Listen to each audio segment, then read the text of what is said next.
Shalom, shalom, peuple de Dieu, de partout où vous nous suivez. C'est bien moi, la servante de Dieu, la révérende prophétesse I.M. Yvette Abraham Mamona. Je vous viens pour une petite exhortation, afin que Dieu fasse quelque chose de bien dans la vie de tout celui qui va m'écouter. Ma petite exhortation est basée sur l'évangile de Matthieu, chapitre 6, le verset 33, où il est écrit: cherchez premièrement le royaume et la justice de Dieu, et toutes ces choses vous seront données par-dessus. Il est écrit: cherchez premièrement le royaume et la justice, et toutes ces choses vous seront données par-dessus. Quelles sont ces choses? Dans le contexte, Jésus était en train de parler sur beaucoup de choses. Il a épinglé quelque chose sur la foi, que les gens ne pouvaient pas s'inquiéter de quoi ils seraient vêtus, de quoi ils pouvaient manger. Les siècles aujourd'hui, il y a la souffrance qui bat son plein. Il y a des gens qui se cherchent tant soit peu pour chercher à boire, pour chercher à se vêtir, pour chercher à manger. Mais la Bible nous dit: cherchez premièrement les royaumes. Donc le Seigneur veut que le royaume des cieux soit un avant-plan. L'homme de Dieu n'est pas appelé à s'inquiéter. Et là, il dira même plus loin: est-ce que par tes inquiétudes, tu peux ajouter une coudée à la durée de ta vie? Donc pour dire, nous pouvons se plaindre, nous pouvons nous plaindre, nous pouvons nous lamenter. Cela n'est que vanité de vanité, car ça ne change rien. Au contraire, au lieu de se lamenter, le Seigneur a besoin que nous puissions avoir la foi en celui qui nous a appelés, la foi auprès de celui qui est le maître des temps et des circonstances. Écoutez, la Bible même dit: la souffrance du temps présent ne sera pas comparable ou à comparer à la gloire à venir. Donc, il est interdit à un enfant de Dieu de s'inquiéter pour quoi que ce soit. Mais au début, on nous dira quoi? Cherchez premièrement les royaumes. Ne te plains pas.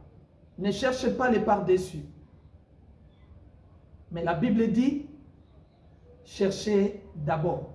Cherchez premièrement quoi? Les royaumes et sa justice. C'est ce qui est très important et c'est ce qui manque dans la vie de beaucoup de chrétiens.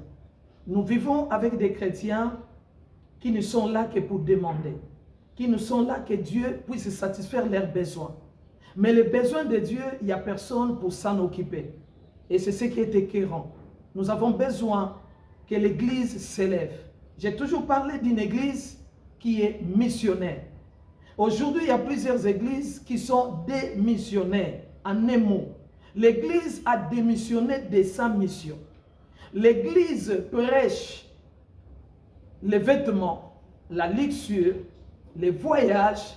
Et aujourd'hui, voyager aux États-Unis comme on est africain, c'est l'une des bénédictions. Or, ce n'est pas en cela que Dieu nous a appelés. Je suis en train d'interpeller les chefs des leaders. S'il y a un message à prêcher dans ce temps de la fin, nous devons prêcher beaucoup plus le royaume et poursuivre le royaume des cieux. Pourquoi nous devons chercher premièrement le royaume et toutes ces choses nous seront données par-dessus tout? C'est parce que ce que nous pouvons nous battre pour avoir, toutes ces choses ont déjà été retrouvées. Amen, amen. Les habits, à manger, à boire, la bénédiction, la stabilité, toutes ces choses nous ont déjà été données lorsque Jésus-Christ était mort à la croix. Et je vous rappelle, Christ est mort en disant: tout est accompli. Alors pourquoi cherches-tu les retrouver? Ton mariage a déjà été retrouvé. Tes enfants ont déjà été retrouvés. Et celui qui me suit maintenant, je suis en train de l'interpeller. S'il y a quelque chose à rechercher, c'est le royaume qui n'est pas encore retrouvé. Parce que le royaume des cieux viendra. Jésus-Christ reviendra. Et nous devons, qu'est-ce que je peux dire? Donner un coup d'alerte, afin que ceux qui s'endorment encore puissent se réveiller. L'alerte du berger consiste à dire aux gens: C'est le temps de pouvoir chercher le Christ et le Christ crucifié. On n'a besoin pas d'autre chose que Jésus-Christ le crucifié. Voilà ce qui était mon exhortation de cet après-midi. Ne cherchez pas ce qui a déjà été retrouvé, mais cherchez premièrement le royaume. Avant tout, c'est l'œuvre de Dieu. Avant tout, que les âmes soient gagnées au Seigneur. Avant tout, nous devons prêcher, aller dans des coins et recoins, parlons de Jésus, parce qu'il est déjà à la porte. Il est déjà en train de venir et la rétribution est entre ses mains. S'il y a quelqu'un qui m'a écouté, il y a des choses à connaître. Ne cherchez pas les retrouver, mais cherchez premièrement le royaume et la justice. En les cherchant, tu auras tout avec Jésus parce qu'il a tout accompli et avec lui, nous avons tout pleinement et avec lui, il nous a donné toute autorité, avec lui, il nous a donné tout pouvoir. Alors que cherches-tu? Que veux-tu? L'heure est arrivée où nous devons replacer les bords. C'est d'abord le message du salut, du royaume, et après, nous prêcherons d'autres choses, car une maison n'est jamais bâtie par la toiture, mais toute maison commence par la fondation. Quand la solide fondation est posée, le reste prendra de l'auteur. Que Dieu vous bénisse. Je ne sais pas ton problème, mais laisse-moi te dire qu'il y a un Dieu qui est capable de changer tout ce qui te dérange maintenant en une solution. Père, au nom de Jésus-Christ, je bénis tout celui qui a écouté cette exhortation. Ma prière est levée de mon cœur et qu'il soit béni. Parce que c'est en servant Jésus que nous sommes bénis de toutes sortes de bénédictions.